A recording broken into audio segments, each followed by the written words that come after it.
A paz do Senhor, meus amados irmãos, estou aqui mais uma vez para trazer uma mensagem para vocês. O bispo pediu para que eu pudesse trazer uma palavra agora à noite. E a palavra que Deus colocou no meu coração para poder trazer a vocês está em 1 de Pedro, no capítulo 1. Meu objetivo é começar a partir do verso 3 e ir até o final do capítulo, né? Não sei se a gente vai conseguir pelo tempo aqui no vídeo.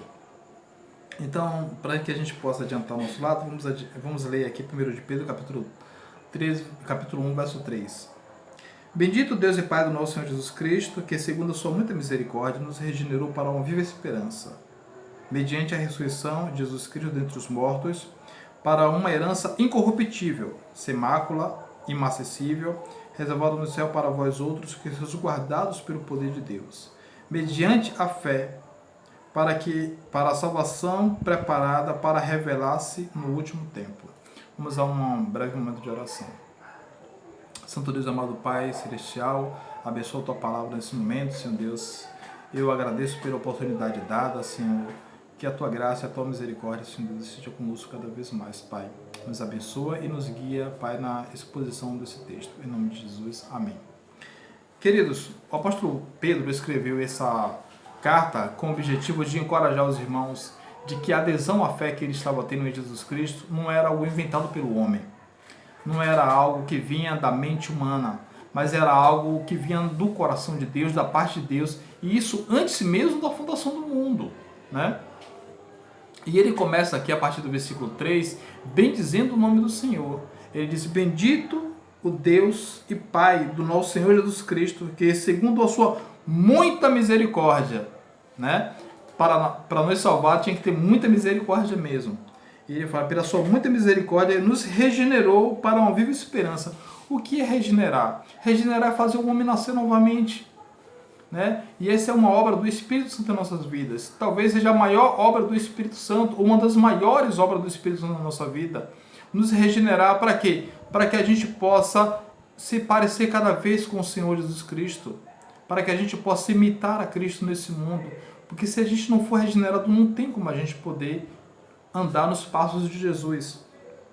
E ele diz aqui, ele nos regenerou para uma viva esperança mediante a ressurreição do Senhor Jesus Cristo dentre os mortos. Nós estamos hoje no domingo de Páscoa, o domingo que é celebrado pelos cristãos como o dia da ressurreição do nosso Senhor Jesus Cristo. Olha que coisa maravilhosa. E isso é comemorado no mundo inteiro, não é? Então, esse momento é um momento muito especial para nós, porque a Bíblia diz, o apóstolo Paulo nos ensina, que Deus ressuscitou o Senhor Jesus Cristo por amor de nós, para que a gente pudesse ter a fé confirmada. O próprio Senhor Jesus disse, antes dele morrer, que depois de 3 dias, ele voltaria novamente. Então, isso é uma coisa muito importante que a gente tem que crer e acreditar. E ele fala que ele ressuscitou dentre os mortos, para uma herança incorruptível. Ou seja, ele nos chamou para uma herança incorruptível, ou seja, não é uma herança que ele vai se deteriorar com o tempo. E essa herança também é sem mácula, ou seja, não tem mancha, não tem ruga, não tem nada, não tem erro. É uma herança pura, sem mácula, nada de que vai acontecer que manche isso. E ela é imacessível, ou seja, é algo que não se perde, que não se destrói com o tempo. E essa herança incorruptível e sem mácula, imacessível, ela está reservada nos céus. Está nos céus, ele diz aqui. Ou seja, não está aqui nesse mundo. Essa herança está em Deus, não está aqui. É por isso que é uma herança que a gente não vai perder, porque ela, além de estar em Deus, ela está sendo guardada. Olha o que diz o verso 5. Reservado nos céus para vós outros, que sois guardados pelo poder de Deus. E esse é o grande sentido pelo qual nós conseguimos passar por tribulações, provações, perseguições, porque nós somos guardados pelo poder de Deus. Porque nós temos uma herança da parte de Deus que faz com que a gente possa perseverar cada vez mais na fé, porque nós pertencemos a Ele. E Ele continua dizendo, mediante a fé, tudo isso vem mediante a fé, para a salvação preparada para revelar-se no último tempo. Os salvos em Cristo, apesar deles terem certeza da salvação deles, essa salvação vai ser revelada no último dia, no último tempo.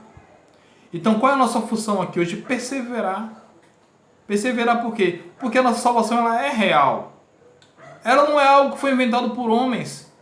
Ela não está na mente, no coração humano, mas ela está em Deus, guardada em Deus. Por isso que nós temos que perseverar nessa fé. E ó, ele fala assim, nisto exultais. Ou seja, nisso vocês se alegram. Por quê? Porque, embora no presente século, por breve tempo, se necessário, sejais contristados com várias provações, para que, uma vez confirmado o valor da vossa fé, muito mais precioso do que o ouro perecível, mesmo apurado por fogo, redunde em louvor, glórias e honra na revelação de Jesus Cristo. Ora, queridos, as provações virão nas nossas vidas. E o motivo pelo qual Deus nos dá provações e tribulações é para que a gente amadureça na nossa fé. Não é? E depois que a gente consiga passar por ela, a gente vai louvar a Deus. É como você pegar um ouro, ou você pegar um diamante, e uma barra de ferro, e você colocar no fogo, e ela não vai se derreter. A nossa fé não é uma fé de palha, que rápido se queima e o fogo leva, mas é uma fé verdadeira, uma fé madura, uma fé que sabe que mesmo diante das provações e tribulações, Deus está conosco, agindo em nosso favor. E ele fala aqui que a nossa fé em Jesus Cristo, a gente vai louvá-lo. E ele fala aqui, ó, vocês louvam a Deus, verso 8, a quem não havendo visto, amais, no qual não vendo agora, mas crendo, exultais com alegria indizível e cheia de glória, obtendo o fim da vossa fé, a salvação da nossa alma. Então, observe que todas as situações que ocorrem na nossa vida, ela contribui para que a gente possa ser salvo. É por isso que o apóstolo Paulo diz que todas as coisas cooperam para o bem daqueles que amam a Deus, daqueles que são chamados segundo o seu propósito. E ele fala aqui, ó, a partir do verso 10, que essa salvação, ela já estava profetizada já em tempos passados, quando ele disse.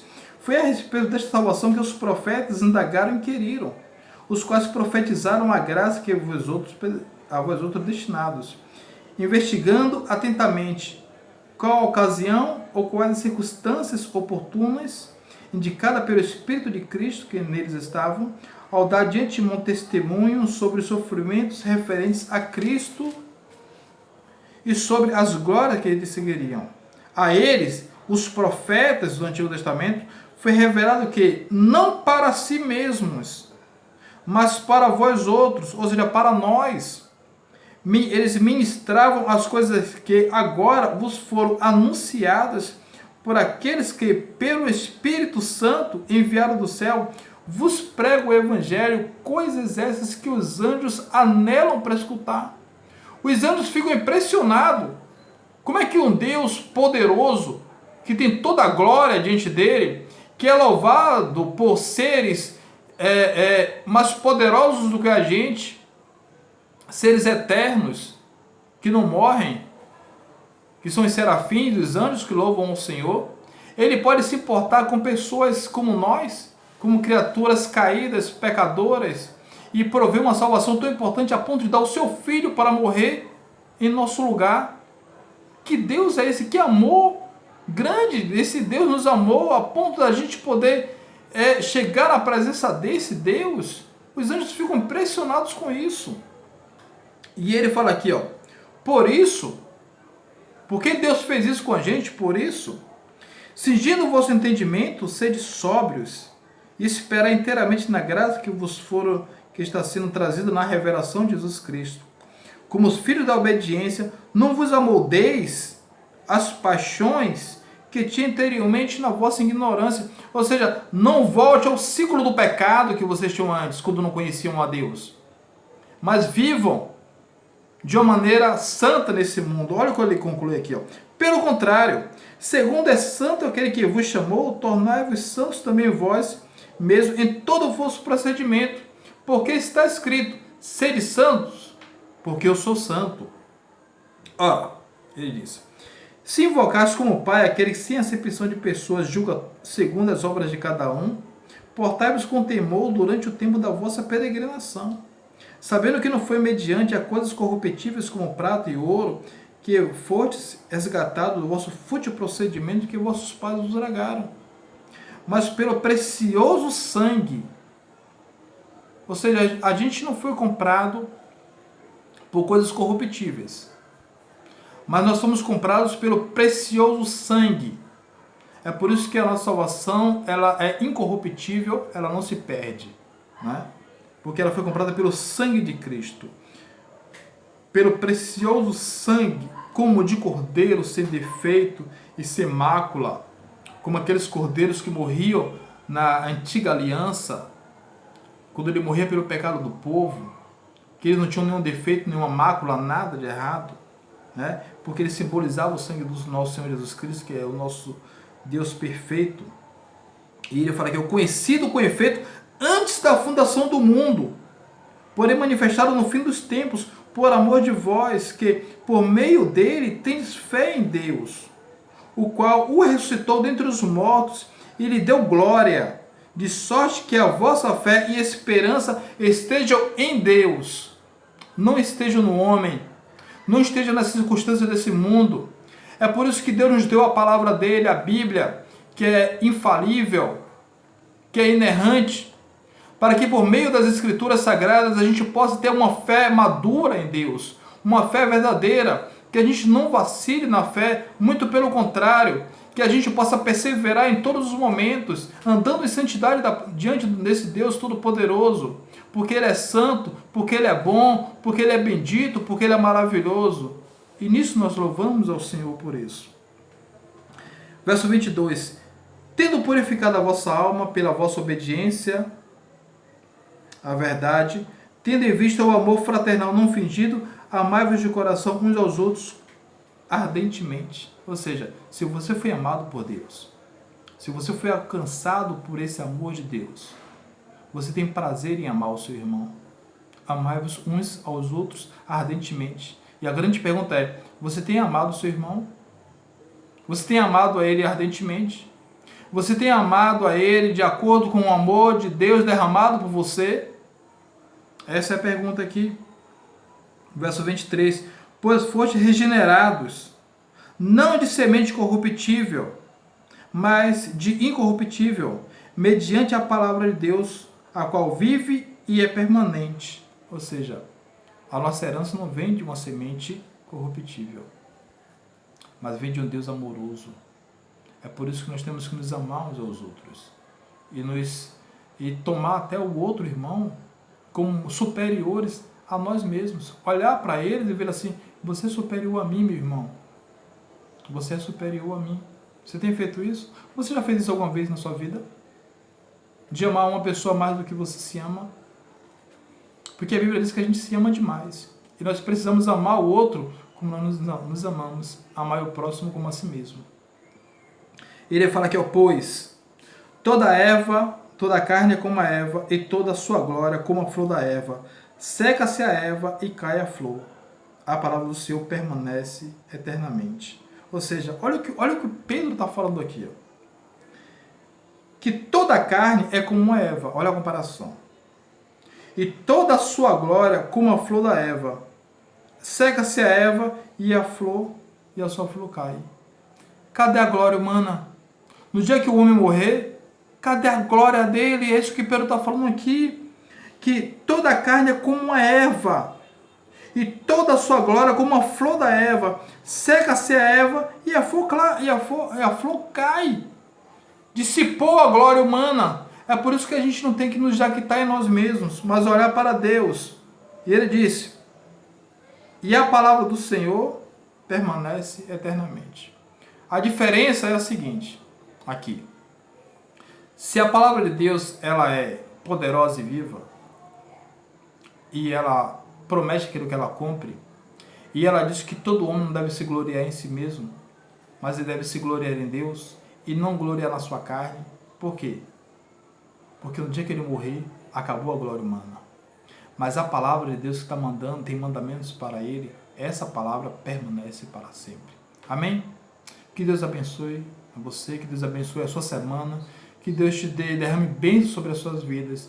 Irmãos, amai-vos uns aos outros, porque o amor de Deus foi derramado em nossos corações.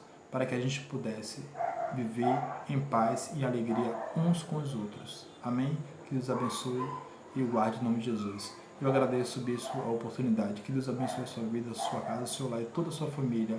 E toda essa família da Igreja Batista Família em Cristo, que nós amamos muitos e queremos que em breve, tão pouco tempo, a gente possa estar juntos. Amém? Em nome de Jesus. Deus abençoe a todos.